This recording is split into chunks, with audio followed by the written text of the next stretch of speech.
Hello, it's Steve Mills here, and welcome to another edition of the Results Mastery Podcast. It's great to be here, and thank you for your time. One thing I'd ask you to do before I continue is subscribe to my YouTube channel if you're watching and listening on that. And if you're on my actual podcast, perhaps you're on Amazon Music or iTunes, then subscribe again so that you don't miss any of my tips and ideas and ways to grow your business going forward. So today we're going to talk about something that I've been banging on, and that's a Yorkshire expression, banging on about it. That means going on and talking and persuading, cajoling for round about 30 years now.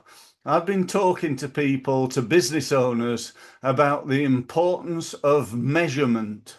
Measurement, not only of the financial numbers in your business, numbers like, what do you turn over? What's your profit? What are your costs?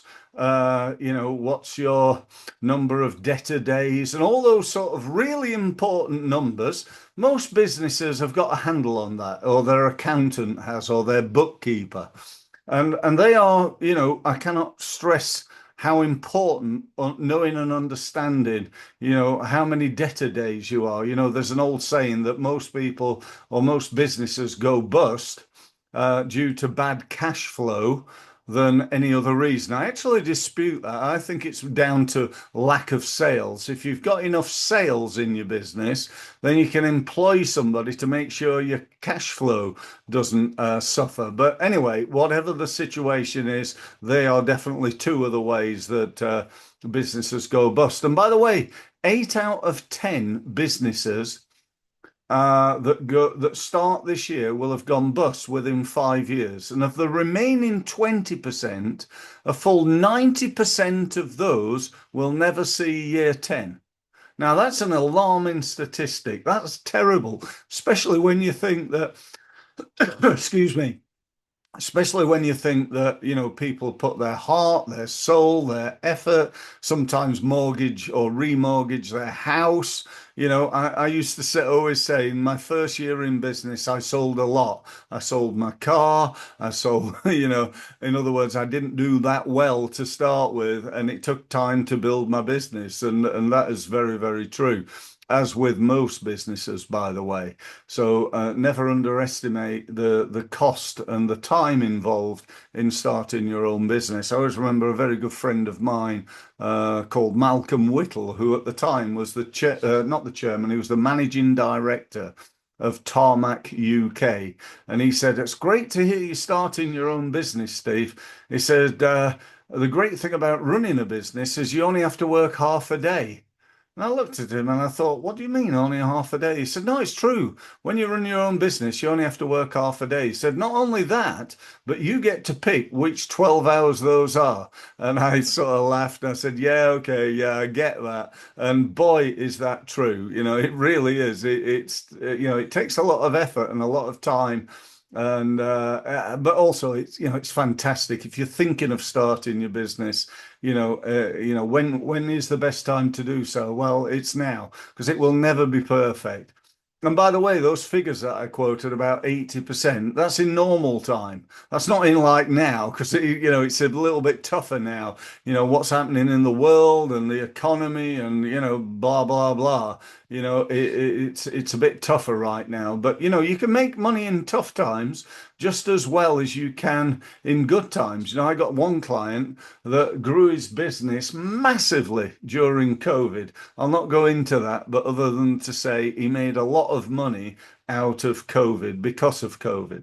So anyway, let's talk about the numbers. Right, we've said that the financial numbers, it's a given. It's not open to discussion as to whether you need to know your financial numbers.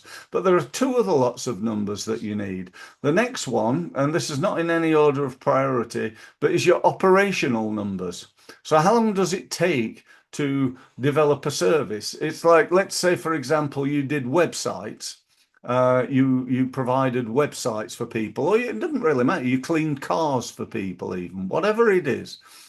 You charge an amount of money for that, And at the moment, let's say it takes you normally from start to finish, you build a website in 3 weeks. That would be fairly typical. However, in those 3 weeks, you're not going to be working on it probably full time every day. So perhaps it takes you 7 days to, of actual work to build a website, and your daily rate is X.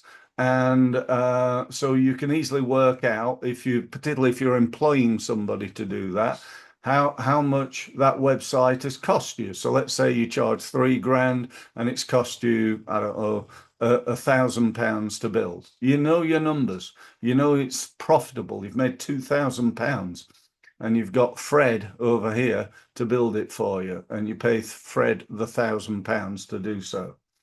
Good business. But a lot of people don't know those numbers.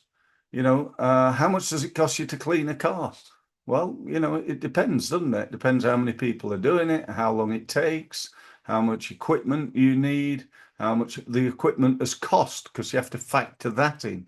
If you've got a garage and you're paying, I don't know, £1,000 a month in rent, each car you clean is part of that money.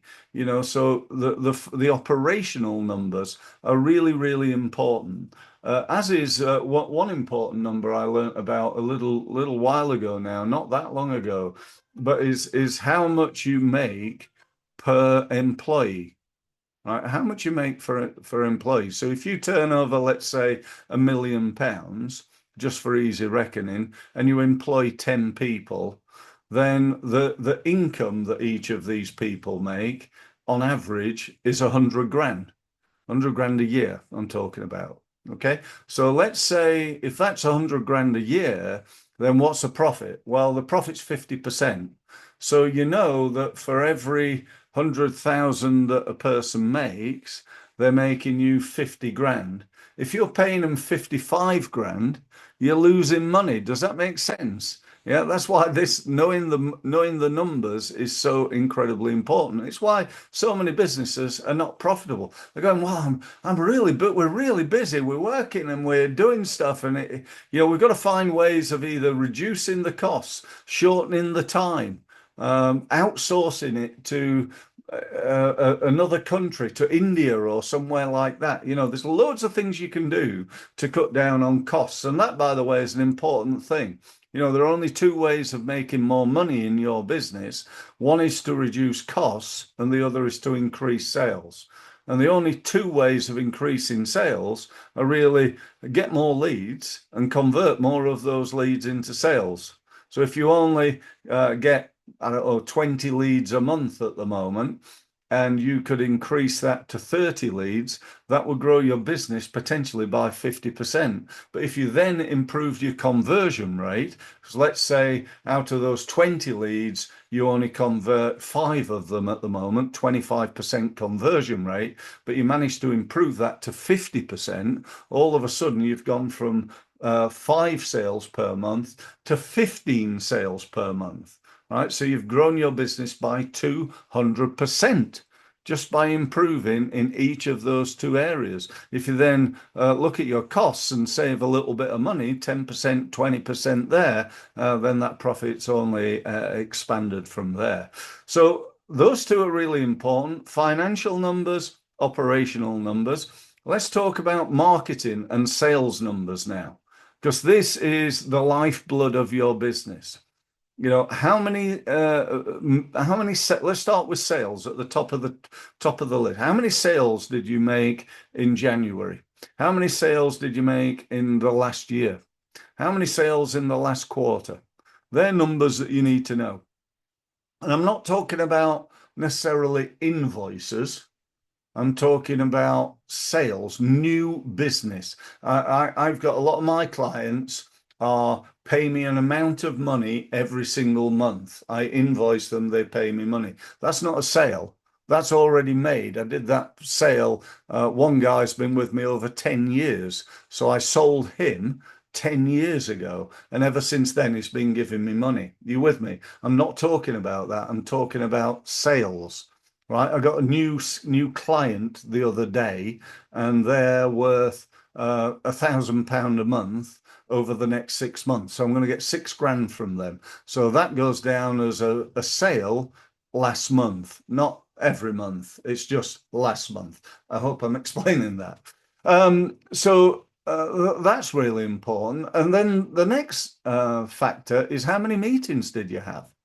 You know, if you get, let's say, 10, I'll use 10 so it's easy to work in terms of percentages. You get 10 sales. How many meetings did you have? Well, let's say you had 20 meetings. So you've got a 50% conversion rate. So again, what do you need to do to improve your conversion rate? How could you go from 20 leads sorry, 20 meetings to get that to 10 sales instead of 10? If you could get that to 12 even, that's a 20% improvement. If you got it to 13, that's a 30% improvement. So, you know, these figures really make interesting reading, I believe. Let's take it along another stage here. So that's the top is sales. Second is meetings. Third is leads. Right? How many leads do you need to get in order to get the 20 meetings?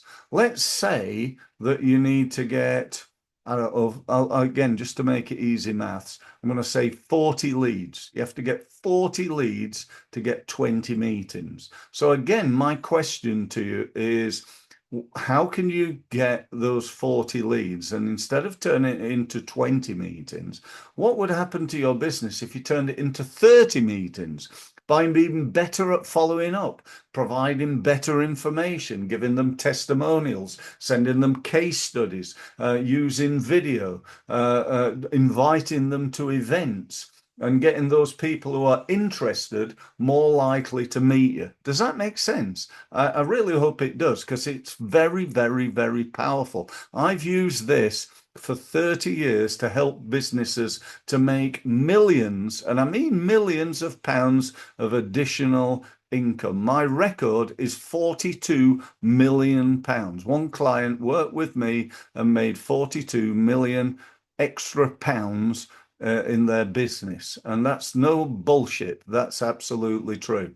Now, not all of them. Some of them go from startup, or some of them have been going for a little while, and they're a consultant, one man, one woman band. And they're turning over 20, 30, 40 grand. And I've helped them to get to 100 grand within sometimes 6 months, sometimes 3 months. But to get them to get to 6 figures. Others are like, they're on 150, 200, 250, and they want to get to that elusive million or that 500,000 or whatever it is, and I've helped them to do that. I will tell you, though, also, I've worked with people who've had no results at all because they've taken my advice. They've gone, thanks, that's really great stuff, Steve. Really, really, really, and then they don't do anything. And guess what rewards you get for not doing anything? It's like if you came down to the Steve Mills gym, right? Because you want to get fit and lose weight and become more muscular or toned or whatever it is. And I go, yeah, come to my gym. It's fantastic. And I show you all this great equipment and classes and coaching and advice and so on. And then you don't ever come down. That ain't going to do you any good. That's just going to cost you money, not make you money. And it's the same thing that I'm talking about here. So we've got to work out what you can do to get those leads into meetings, and not to be happy with getting half of them, but to work on getting 60%, 70%, 75%, and so on and so forth. We've then got to think on the next tier. So we've got sales, we can improve. We've got meetings we can improve. Now we've got leads we can improve as well. We've got to improve the leads. So we've got to think next tier is, where do those leads come from? Are they coming from LinkedIn, from Facebook, from Twitter, from Instagram, from TikTok? Are they coming from email or SEO or paid advertising or networking? Are they coming from putting letters in an envelope in the post? Are they coming from making sales calls? Are they coming from your podcast? Are they coming from your blog?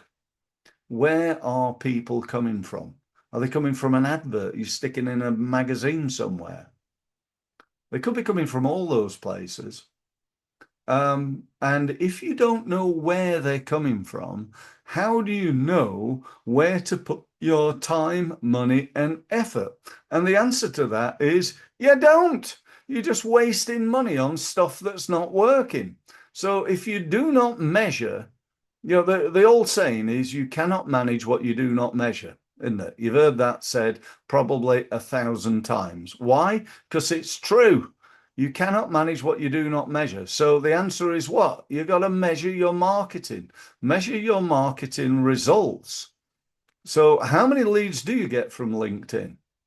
Because if you're not getting any leads, I can tell you now, it's not because LinkedIn doesn't work. I win 100 grand a year from LinkedIn.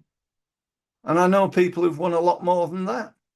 In fact, the client I mentioned who made 42 million pounds did so from one lead on LinkedIn. How about that? That's not bad. I wish I could do that, but he did it. That's fantastic, isn't it? So if LinkedIn works, what about Facebook? Oh, that's not for business, is it, Steve? Yes, it is. Facebook, Twitter, Instagram are all brilliant for business. But if you're not using them, or if you're using them badly, they're not going to work. Let me tell you this. All marketing works. Everything. Doesn't matter what it is. It all works. But it doesn't work all the time. It's not easy to get it to work. And how do you do that? You do that by becoming better at marketing. It's as simple as that. You got to learn more. I've spent 30 years learning this stuff. 30 years listening to and learning from the world's leading sales, marketing, and business growth experts.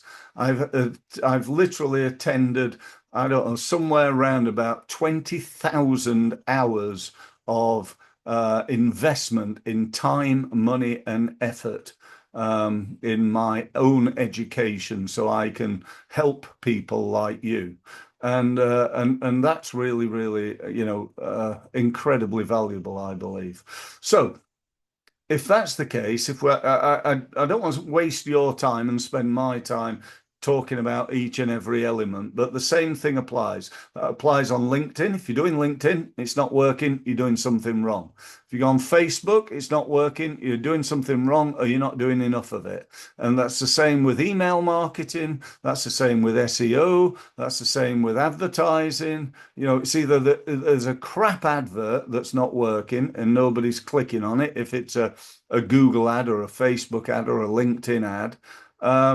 Or it's the landing page. And more often, by the way, it's the landing page. So you're getting loads of clicks, but people aren't buying. There's something wrong with that picture. You need to do something about it to get more clicks. I'm really hoping this is resonating with you and making sense, because it's the key, it's the secret to you making more money more easily, more often, and making more profit in your business, which is the purpose of a business. So that said, each and every element you're going to try and improve. Now, underneath that, there's another layer. There's the sixth layer. There's things like numbers around how many people are visiting your website? How many LinkedIn contacts have you got? How many times do you pick up the phone and call people in a month? How many phone calls are you making? How many how many messages are you Instagramming out to people on a one-to-one basis? How many WhatsApps do you send to your current customers? How often do you keep in touch with your past customers? How big is your email database? If you've got, I was talking to somebody the other day and I said, how long have you been in business? And they said, just over 10 years now. I said, oh, wow. Tell me, how big's your database? And they went, well, it's probably about 120 people. I said, 120? What have you been doing for the last 10 years? Why is that not 120,000 people? I exaggerate slightly, but let's say, a good few thousand people. Oh, well, I've not really been managing my data, but I've not, how many LinkedIn contacts have you got? Oh, I've got a couple of thousand. Well, why aren't all those people on your email list? Oh, I've just not done it.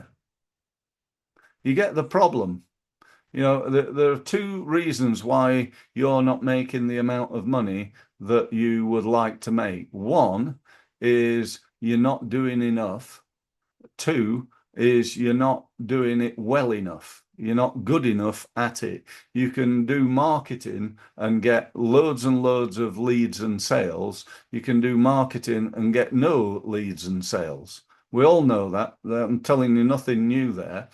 You've probably experienced that. I know I have. I've done marketing and got no leads and sales, and I've worked out what's gone wrong, improved it, changed it, developed it, not given up straight away and gone, well, Facebook advertising doesn't work. It does work. It just didn't work for me that time. So I need to change things, do things better, improve them, and then take them to the next level. And that, my friends, is the truth. Now, if you need help with this, and you do, let me tell you that unless you're making the type of money that you would like to make, and I'm assuming if you stuck with me for all this time through this video, you do want to do better. If you want to do better, then you and I need to meet up. You need to book an online meeting with me. You can see on the wall behind me a link to my website. Well, it's not actually a link, but you can go and get the domain, yeah, results-mastery.com. Go there, click on the one of the gold buttons, and drop me a message with where you want to meet. And in fact, there's a gold button on the top of the page that's a link to my diary, my online diary. You can go on there, see when I'm available, book a meeting over Zoom. You don't have to travel anywhere. I'm actually on the Isle of Wight, which, unless you're on the Isle of Wight, it's a bit of a faff to get here. So book a Zoom meeting. And I look forward to speaking to you soon. Above all else, take action, because it's action that's going to get you results. But you've got to make sure it's the right action. So book a meeting with me. Thanks very much for listening.